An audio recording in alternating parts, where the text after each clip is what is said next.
a cada hermano, a cada hermana, Señor, que clama por sanidad, Señor. En el nombre de Jesús de Nazaret, en sus manos de amor nos depositamos y le suplicamos que hoy, Señor, podamos ser enteramente edificados a través de su palabra. Gracias, bendito Dios. Ruida la llanura, como ha dicho Jehová. Dad alas a Moab para que se vaya volando, pues serán desiertas sus ciudades hasta no quedar en ellas morador. Maldito el que hiciere indolentemente la obra de Jehová, y maldito el que detuviere de la sangre su espada. Amén y amén. Pueden sentarse, hermanos, hermanas. Al leer esta porción de la Escritura, quisiera que pensáramos en qué demanda Dios de su pueblo. ¿Qué demanda Dios de su pueblo? A lo largo de la historia, Dios formó un pueblo para que ese pueblo fuera diferente a las demás naciones, para que fuera un pueblo bendecido. Y dice la palabra que Él lo formó en cautiverio, lo sacó con un brazo fuerte y poderoso de la esclavitud de Egipto, lo llevó por el Mar Rojo, atravesaron el mar en seco, les dio de comer y de beber en el desierto, su ropa y su calzado no envejecieron, y ahora tenían que conquistar la tierra prometida. Pero la tierra prometida estaba habitada por pueblos paganos. Y Dios, a través de la historia, siempre ha querido tener un pueblo que le honre. Y en ese sentido, Dios probó a su pueblo para saber si su pueblo iba a obedecer sus mandamientos dados a Moisés. Y para ello utilizaba los pueblos paganos. Y constantemente Moab era un pueblo que siempre estuvo en contienda con Israel. En el libro de los Jueces, en el capítulo número 3, dice la palabra, en el versículo número 1, dice: estas pues son las naciones que dejó Jehová para probar con ellas a Israel, a todos aquellos que no habían conocido todas las guerras de Canaán, solamente para que el linaje de los hijos de Israel conociese la guerra, para que la enseñasen a los que antes no la habían conocido. Los 5 príncipes de los filisteos, todos los cananeos, los sidonios y los heveos que habitaban en el monte Líbano, desde el monte de Baal Hermón hasta llegar a Amán, y fueron para probar con ellos a Israel, para saber si obedecerían a los mandamientos de Jehová que Él había dado a sus padres por mano de Moisés. Dios estaba probando al pueblo de Israel. Era una nueva generación que habían oído las maravillas del Señor, pero ahora iba a ocupar a los pueblos paganos para ver si el pueblo de Dios iba a ser obediente a sus mandamientos y ocupa a los filisteos, a los cananeos, pero me quiero enfocar en Moab. Dice que en lugar de obedecer, Israel se perdió, abandonó a Dios y siguió la idolatría del dios de Moab llamado Quemos. Dieron sus hijas a los hijos de Moab y viceversa. Entonces se volvieron contra Dios. Dice el verso 12 de este capítulo 3: volvieron los hijos de Israel a hacer lo malo ante los ojos de Jehová, y Jehová fortaleció a Eglón, rey de Moab, contra Israel, por cuanto habían hecho lo malo ante los ojos de Jehová. Este juntó consigo a los hijos de Amón y de Amalec, y vino e hirió a Israel, y tomó la ciudad de las palmeras, y sirvieron los hijos de Israel a Eglón, rey de los moabitas, 18 años. Es decir, los hijos de Israel eran desobedientes, se metían con los pueblos paganos, tomaban sus hijas para vivir con ellas, entregaban sus hijos a ellos y se olvidaban de Dios que los había sacado de la esclavitud. No conocían a ese Dios, preferían adorar a los ídolos, a Quemos. Pero cuando se sentían oprimidos, ellos invocaban a Jehová y Dios se apiadaba de ellos y Dios los libertaba.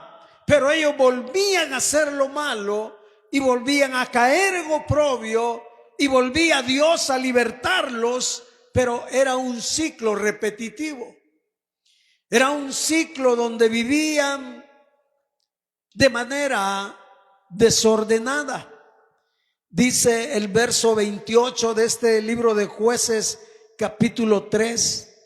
Entonces él les dijo: seguidme, porque Jehová ha entregado a vuestros enemigos, los moabitas, en vuestras manos. Y descendieron en pos de él y tomaron los vados del Jordán a Moab y no dejaron pasar a ninguno. Y en aquel tiempo mataron de los moabitas como 10,000 hombres, todos valientes y todos hombres de guerra. No escapó ninguno. Así fue subyugado Moab aquel día bajo la mano de Israel, y reposó la tierra 80 años. Parecería que se arrepentían, volvían a caer en el mal, se arrepentían, volvían a caer en el mar, y estaban en un juego, estaban jugando con Dios.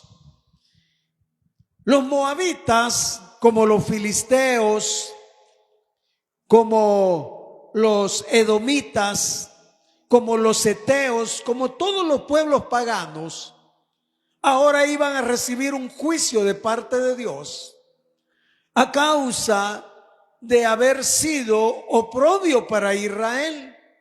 Porque el amor de Dios es así, es incomprensible para la mente humana.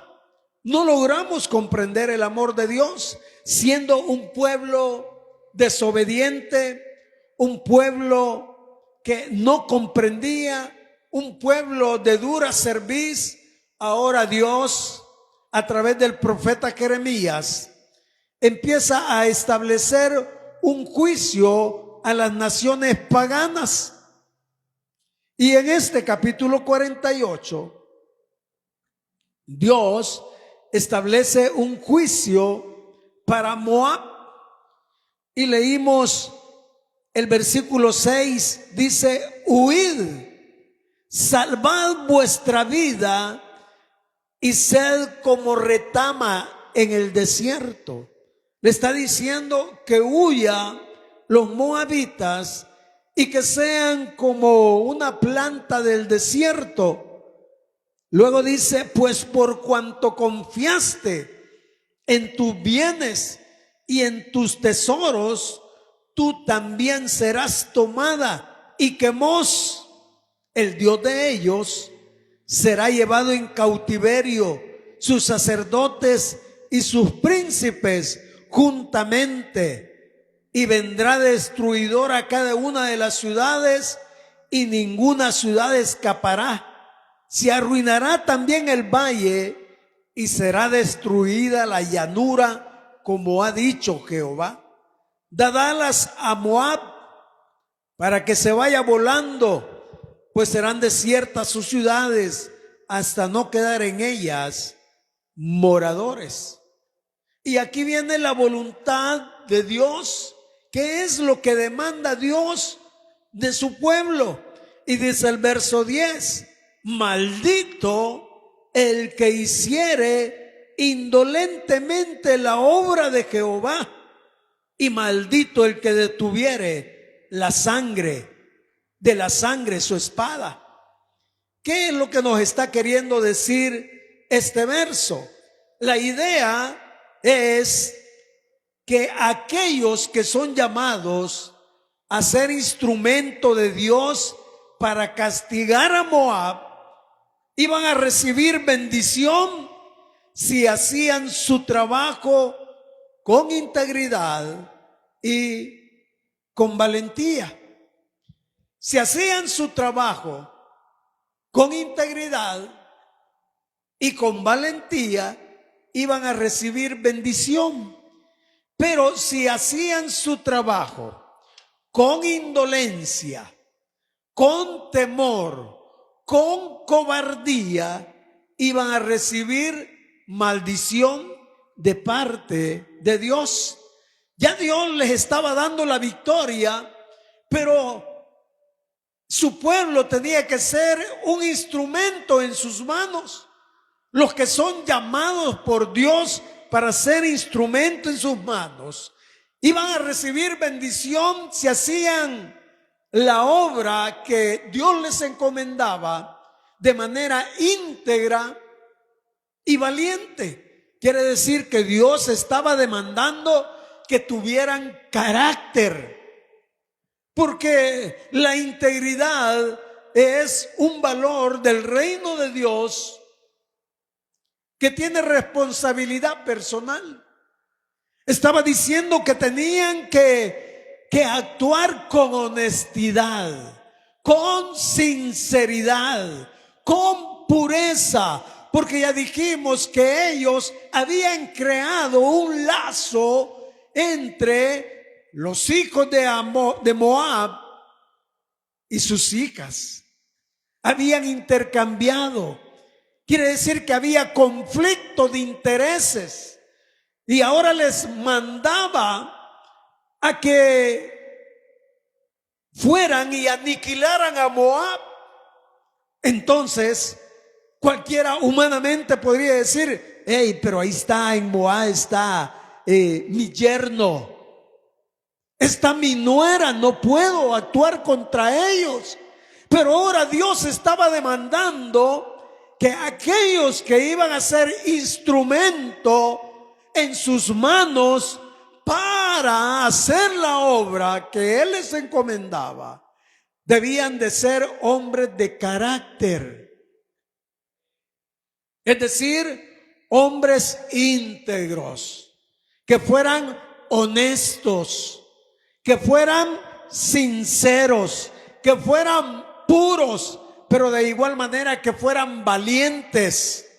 Es decir, que tomaran una decisión, si iban a honrar a Dios o iban a ir tras los intereses creados.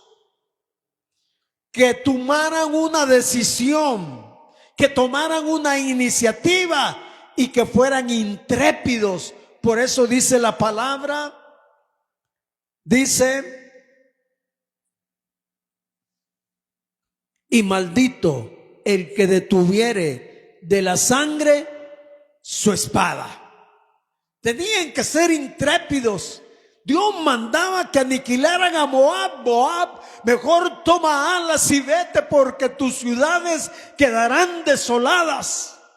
Y ahora le dice a los que son instrumentos, a los que son llamados: maldito el que no hiciere la obra de manera que tenga carácter. El que la haga indolentemente, el que la haga con temor, ese será maldecido por Dios.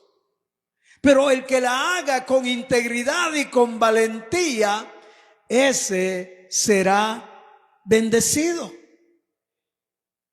Hermanos, ¿qué demandaba Dios de ese pueblo en ese momento? Demandaba carácter. Ahora, ¿qué es lo que demanda Dios ahora de nosotros como instrumento en sus manos? Dice la palabra de Dios en el libro de Efesios, en el capítulo número 2,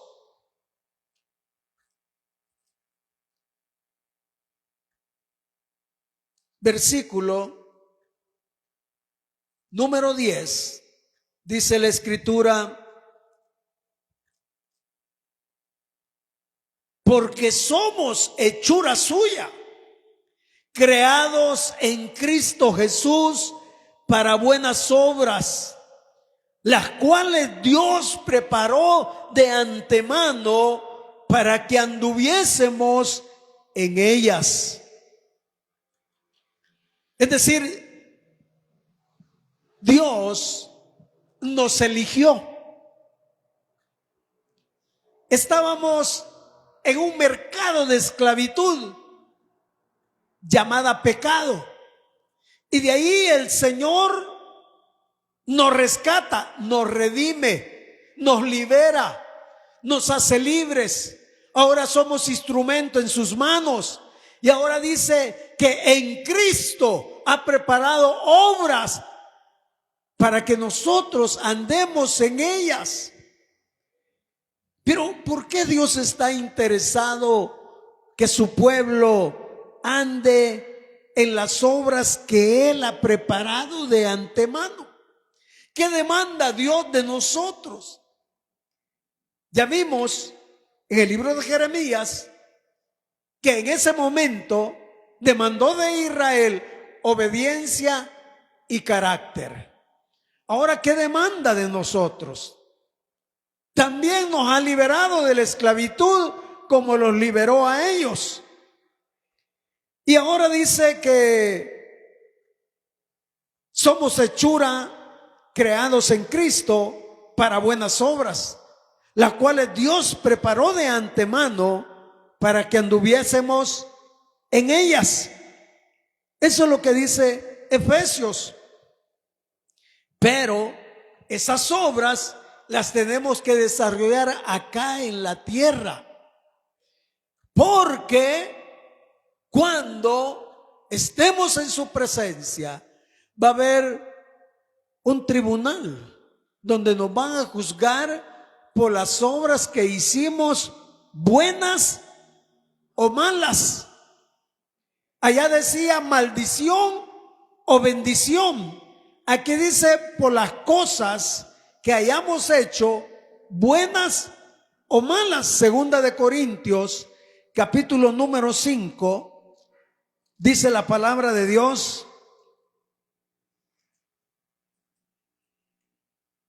versículo número 10: porque es necesario que todos nosotros comparezcamos ante el tribunal de Cristo, para que cada uno reciba según lo que haya hecho mientras estaba en el cuerpo, sea bueno o sea malo. Conociendo pues el temor del Señor, persuadimos a los hombres.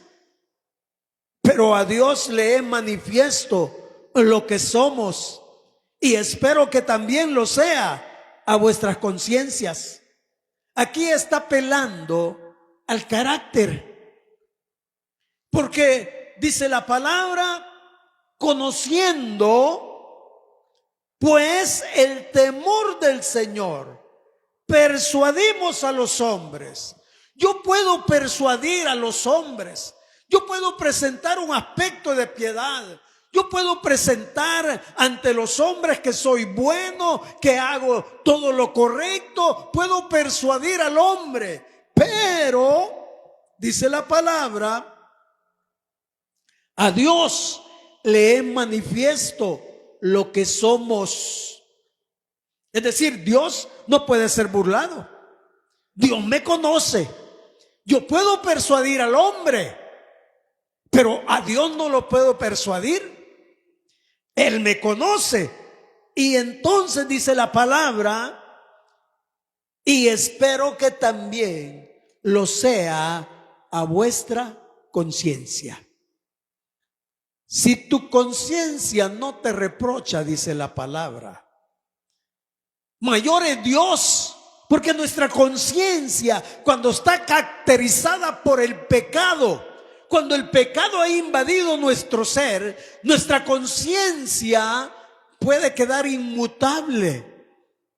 Ya la conciencia no siente nada, se deleita en el pecado, pero puedo tener aspecto de piedad, puedo tener una doble vida. Pero dice la palabra, si tu conciencia no te reprocha, mayor es Dios.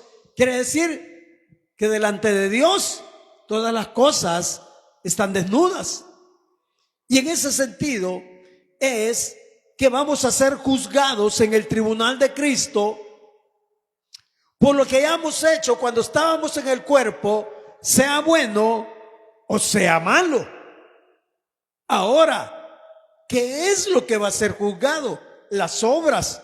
Dice Primera de Corintios, capítulo número 3.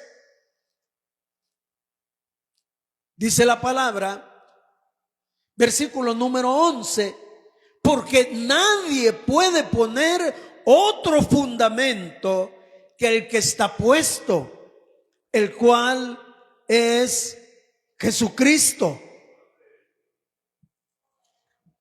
Y si sobre este fundamento alguno edificare oro, plata, piedras preciosas, madera, heno, hojarasca, la obra de cada uno se hará manifiesta, porque el día la declarará, pues por el fuego será revelada, y la obra de cada uno, cual sea, el fuego la probará. Si permaneciere la obra de alguno que sobreedificó, recibirá recompensa. Si la obra de alguno se quemare, él sufrirá pérdida, si bien él mismo será salvo, aunque así como por fuego. Está hablando de las obras que nosotros tenemos que desarrollar. En Jeremías, el pueblo de Israel estaba librando una lucha con Moab. Dios demandaba obediencia y carácter. Ahora con nosotros Dios demanda que edifiquemos sobre el único fundamento que es Cristo, oro, plata y piedras preciosas. Pero igual que Israel, que vivía en un ciclo repetitivo, que hacía lo malo, que se arrepentía, que volvía a hacer lo malo, que se arrepentía, que volvía a hacer lo malo. Así somos nosotros hoy en día. Porque nosotros nos estamos reconciliando muchas veces con el Señor porque hemos hecho obras que nos avergüenzan delante de su santidad. Y entonces nos tenemos que reconciliar con Él.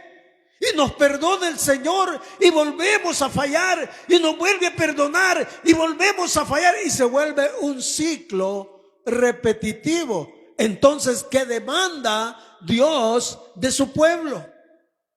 Entonces, hay cosas que afectan a Dios. ¿Y cuáles son las cosas que afectan a Dios? Cuando nosotros rechazamos caminar en su luz. Nosotros hemos sido elegidos como hijos de Él. Y Él es luz. Nosotros somos el reflejo de su luz. Y Él demanda que andemos en luz. Pero muchas veces rechazamos caminar en luz. Eso nos afecta para con Dios. Lo que nos afecta también es la desobediencia a Dios. Cuando queremos hacer la obra que Él nos ha encomendado a nuestra manera, ¿sí? No nos gusta que nos gobiernen, no nos gusta que nos digan nada, no queremos estar sujetos a nadie, pero queremos estar en la obra.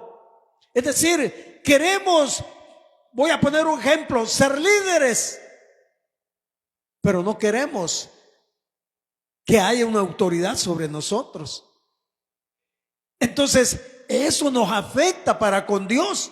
Y podemos estar trabajando, pero estamos edificando madera, heno, hojarasca, y podemos estar dándonos enteros, pero mientras haya desobediencia, eso no agrada a Dios. Pero de igual manera, el rechazo. Cuando alguien dice, mire hermano, voy a dejar la célula, ¿está rechazando al supervisor? No. ¿Está rechazando al pastor? No. Está rechazando a Dios. Lo vemos tan así, tan trivial, como que no tiene mayor relevancia. Pero rechazar la obra de Dios, eso desagrada a Dios. Dios entregó a su Hijo en la cruz del Calvario. Murió en la cruz del Calvario, pagó un precio por esa alma, y que el alma hoy venga y diga, bueno, ya no voy a seguir, rechazo, renuncio. Muy bien, está bien. Bueno, ¿a quién va a dejar? No, ahí ven a quién ponen. Ese es un rechazo a Dios. Eso no le agrada a Dios. Eso nos afecta en nuestra relación con Dios, y todo lo que hizo, como dijo Pablo, no sea que siendo un heraldo venga a ser reprobado. Pablo no está hablando de la salvación. Aquí tampoco estamos hablando de la salvación. Salvos como por fuego, dice. Estamos hablando de las obras, de nuestras obras, buenas o malas. Y nuestras obras están sustentadas en lo que Dios preparó a través de Cristo para que nosotros andemos de antemano en ellas.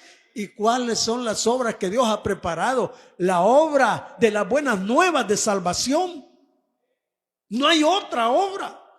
Pero cuando yo vengo y rechazo la obra, estoy afectando mi relación con Dios. No puedo decirle yo a alguien que me diga, mire hermano, yo ya no voy a seguir. Yo no puedo decirle, mire hermano, que el Señor lo bendiga. No puedo decirle porque no es cierto. No le puedo decir que le vaya bien, porque no le va a ir bien. Así como decía en Jeremías 48:10, maldito. Wow, muy fuerte la palabra. Aquí no dice eso. Aquí lo que dice es que no le agrada a Dios y que es una obra que no tuvo ningún efecto. Por eso, el rechazar caminar en luz, desobedecer a Dios, rechazar o fracasar en cooperar en la obra, algo que lo vemos tan trivial. El fracaso en la cooperación.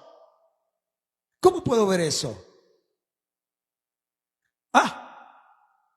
Le dice, hermano diácono, sí, instrumento en la mano de Dios para el servicio en la obra. Amén, gloria a Dios. Muy bien, va a ir a alabar los servicios. No, ahí no voy yo. Vaya, mire, parece probando todo. ¿Por qué?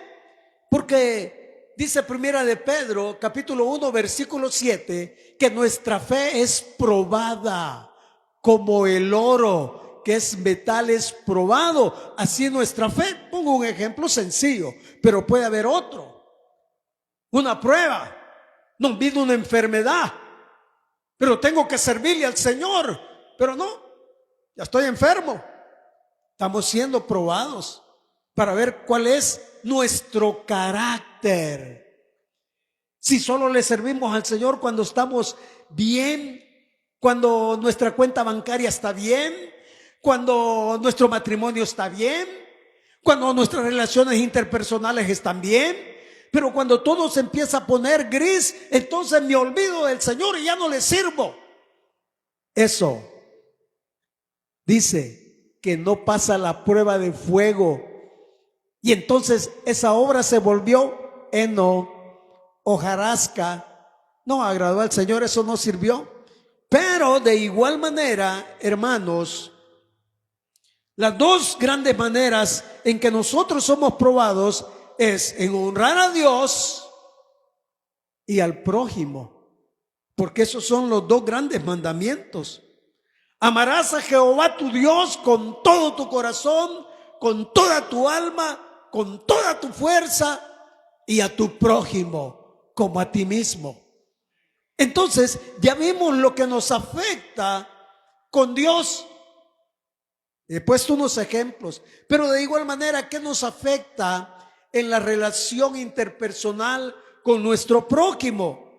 La deshonestidad, las promesas quebrantadas, los tratos indebidos. Por eso, con nuestro prójimo seremos evaluados con nuestra respuesta ante la necesidad del prójimo. ¿Cómo respondemos nosotros ante una necesidad que tiene nuestro prójimo? Ahí vamos a ser evaluados. Y por eso, en la relación interpersonal, la prueba es con respecto a la tentación, porque ya es una relación entre las personas. Entonces, ¿quién es el que tienta? El que tienta es el maligno, no Dios. Con Dios es una prueba, Primera de Pedro, capítulo 1, versículo 7. Prueba la fe, pero en la relación interpersonal es la tentación. Si vamos a poder vencer la tentación en la relación interpersonal cuando se generan obras como de deshonestidad, promesas quebrantadas, tratos indebidos, cómo actuamos ante la necesidad del prójimo, ahí vamos a ser evaluados. Entonces, hermanos, ¿qué demanda Dios de su pueblo? Hermanos, demanda que seamos obedientes, demanda que tengamos carácter. Por eso, si bien es cierto que la salvación no está en juego, dice el libro de Hebreos que cómo podemos nosotros descuidar una salvación tan grande. O sea, cuando nosotros actuamos indebidamente, nosotros no estamos pensando en la salvación porque decimos, salvo siempre salvo, como por fuego, pero vamos a ser salvos. Pero dice el libro de Hebreos en el capítulo número 2, dice versículo 3, es una pregunta la que hace: ¿cómo escaparemos nosotros si descuidamos una salvación tan grande? Es decir, si aquellos en los tiempos de Moab, en Jeremías 48, tenían menos privilegios y eran castigados por cada pecado, nosotros que tenemos una mayor luz, una mayor revelación en Cristo, seremos también castigados por cada pecado. Dios no ha cambiado. Él sigue siendo el mismo, de ayer, de hoy y por siempre. Pero nuestra mente cree que estamos en la dispensación de la gracia, hermano. No. Hoy tenemos mayor revelación de la voluntad de Dios. Por eso es un sueño irreal pensar que no existe responsabilidad moral en los cristianos para vivir correctamente. Y por eso hay libertinaje. Y dice, estamos en la gracia del Señor. Pequemos para que la gracia sobreabunde. No, ese es un sueño irreal que nos está apartando de una responsabilidad moral de comportarnos correctamente como hijos e hijas de Dios. Vamos a ser reprendidos. Y por eso creemos que la gracia no mira los pecados cuando los cometemos. Estamos en la gracia. Y muchos llegarán, hoy estamos en la gracia, no estamos en la ley. La ley era letra muerta, era para matar. En la gracia, no, la gracia del Señor. No. Hoy tenemos mayor revelación de la voluntad de Dios. Y por lo tanto debemos de tener responsabilidad moral para vivir correctamente. Y por eso, hermanos, dice el libro de Hebreos, ¿cómo escaparemos nosotros si descuidamos una salvación tan grande? No dice que la estamos perdiendo. Dice si la descuidamos. Es como que le den a usted, le voy a regalar, piensa en cualquier cosa, le voy a regalar un buen carro, pero usted no le da mantenimiento, lo descuida, al final quizás con mucho problema lo va a transportar, pero lo descuidó, porque no le costó nada, ¿va? Bien dicen que lo que no le cuesta, uno no lo cuida. ¿Y qué nos costó a nosotros la salvación? Nada. Pero es una salvación muy grande. ¿Y por qué es grande? Bueno, es grande primero porque es de nuestro Señor Jesucristo. Segundo, porque tiene un precio. Y el precio es la sangre de su Hijo amado en la cruz del Calvario. Y es la muerte en el madero. Tercero, por su alcance. Su alcance es de connotación eterna y es para los judíos como para los gentiles. Pero también es grande la salvación por sus beneficios. ¿Y cuáles son sus beneficios? La salvación del alma, la sanidad del cuerpo, la liberación del pecado, el gozo y la paz, la preservación, la bendición divina. Eso acontece todos los días, hermano. Todos los días. Pero también es infinita la salvación. La salvación tiene dos requisitos básicos: la fe y la gracia. Es exclusiva y es fácil de recibir. Por eso es grande la salvación. Es fácil de recibir. Solo es de abrir nuestro corazón y creer en el sacrificio de Cristo Jesús en la cruz del Calvario. Yo creo. Muy bien. Recibe la salvación, pero es una salvación tan grande que no comprende y que no podemos descuidarla. Entonces, ¿qué demanda Dios de su pueblo? Lo que Dios demanda de su pueblo es que seamos obedientes y que tengamos carácter. ¿Por qué? Porque tenemos una responsabilidad moral de vivir correctamente como hijos e hijas de Dios. Amén.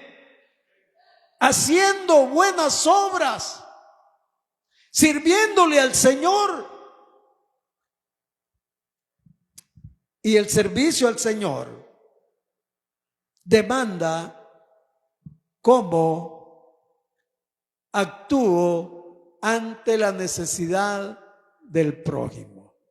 Y con respecto a Dios, adorando a Dios, traducido en obediencia a su palabra, que es lo que más nos cuesta. Por eso carecemos de carácter como hijos de Dios. Debemos de afirmarnos, debemos de ser íntegros, tener convicción, autodisciplina, sabiduría, pero eso solamente cultivándolo día con día a través de su palabra, a través de su intimidad, para andar moralmente correctos delante de su presencia. Amén. Oramos al Señor. Padre, gracias, bendito Dios, porque a través de su palabra comprendemos que usted es inmutable, usted no cambia, usted es el mismo de ayer, de hoy y por siempre. Señor, gracias por esa salvación tan grande que usted nos ha regalado. Ahora, Señor, le suplicamos que sea su Espíritu Santo quien ministra nuestras vidas para que podamos obedecer su palabra, para que podamos tener el carácter que nos permita ser de olor grato a su presencia. En el nombre de Jesús. Por eso, esta noche yo quiero hacer un llamado. Si hay alguien en medio nuestro que quiera reconciliarse con el Señor, levante su mano ahí donde está. Vamos a orar. Si hay alguien que quiere reconciliarse con el Señor, levante su mano. O alguien que quiere entregarle su vida a Cristo, levante su mano. Vamos a orar. Hoy es una buena noche para poder edificar oro, plata, piedras preciosas, obedeciendo a su llamado. ¿Habrá alguien esta noche, alguien que se quiera reconciliar con el Señor? Levante su mano. O que quiera entregarle su vida a Cristo, levante su mano. Oramos al Señor. Padre, le damos gracias por su infinito amor y misericordia para cada una de nuestras vidas. Gracias, Señor, porque a través de su palabra usted demanda obediencia, usted demanda carácter, usted demanda una responsabilidad moral en nuestra vida que nos permita vivir correctamente delante de su presencia. En el nombre de Jesús, Señor, que sea su Espíritu Santo ministrando nuestra vida para que podamos edificar sobre el único fundamento que es nuestro Señor Jesucristo. Oro, plata, piedras preciosas, obedeciendo su palabra. En el nombre de Jesús, por quien le damos gracias. Amén y amén. Gloria a Dios.